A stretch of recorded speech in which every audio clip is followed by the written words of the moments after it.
ரீசெண்டாக தெலுங்கில் வந்திருக்கிற ஒரு எபிக் எமோஷனல் ட்ராமா மூவி தான் கண்ணப்பா. இந்த படத்தில் நம்ம விஷ்ணு மஞ்சு, பிரிட்டி முகுந்தன், மோகன் பாபு, சரத்குமார், மாதோன்னு இந்த மாதிரி நிறைய பேர் இந்த படத்தில் நடிச்சிருக்காங்க. படம் நமக்கு தமிழ் டப்பிங்கோட தான் தேட்டர் ரிலீஸ் பண்ணியிருந்தாங்க. ஒரு சில ஆடியன்ஸில் நல்ல ரெஸ்பான்ஸ் கிடச்சி, ஆனால் மேக்ஸிமம் ஆடியன்ஸ்கிட்ட வந்து இந்த படத்துக்கு நெகட்டிவ்ஸ் தான் வந்துச்சு. எனக்குமே இந்த படம் பெருசாக செட் ஆகலை.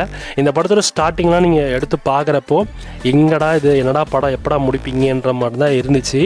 எனக்கு சில இடத்துல நல்லா போச்சு, சில இடத்துல மொக்கையாக போச்சு. குறிப்பாக அந்த படத்தோட ஸ்டார்டிங்லாம் பார்த்தீங்கன்னா என்னடா இது அப்படின்ற மாதிரி இருக்குது. படத்தில் இருக்க ஒரு லவ் சாங் பார்த்தீங்கன்னா பிட்டு படத்தோட சாங் மாதிரி எடுத்து வச்சுருப்பாங்க பிரிட்டி முகுந்தன் கூட. ஸோ அதனால் எல்லாமே இது கொஞ்சம் என்ன சொல்கிறது, எப்பிக் ட்ராமாவை தாண்டி இவங்க வந்து வேறு என்னமோ பண்ணியிருக்காங்க. ட்ரை பண்ணி பாருங்கள், மேபி இந்த படம் உங்களுக்கு பிடிக்கலாம், பிடிக்காம கூட போகலாம். படம் உங்களுக்கு தமிழ் டப்பிங் கூட இப்போ உங்களுக்கு ப்ரைமில் ஆட் பண்ணிட்டாங்க. நைட்டு 12 மணிக்கே இந்த படம் வர வேண்டியது, கொஞ்சம் டிலேயில் 6 ஹவர்ஸ் கழிச்சு தான் இந்த படத்தை நமக்கு இப்போ ஆட் பண்ணியிருக்காங்க. ப்ரைமில் இந்த படம் இப்போ கரண்டாக ஸ்ட்ரீமாக இருக்குது. தமிழ், தெலுங்கு, ஹிந்தி, கன்னடா, மலையாளம்னு 5 லாங்குவேஜ் இருக்குது. செக் பண்ணி பார்த்துக்கோங்க.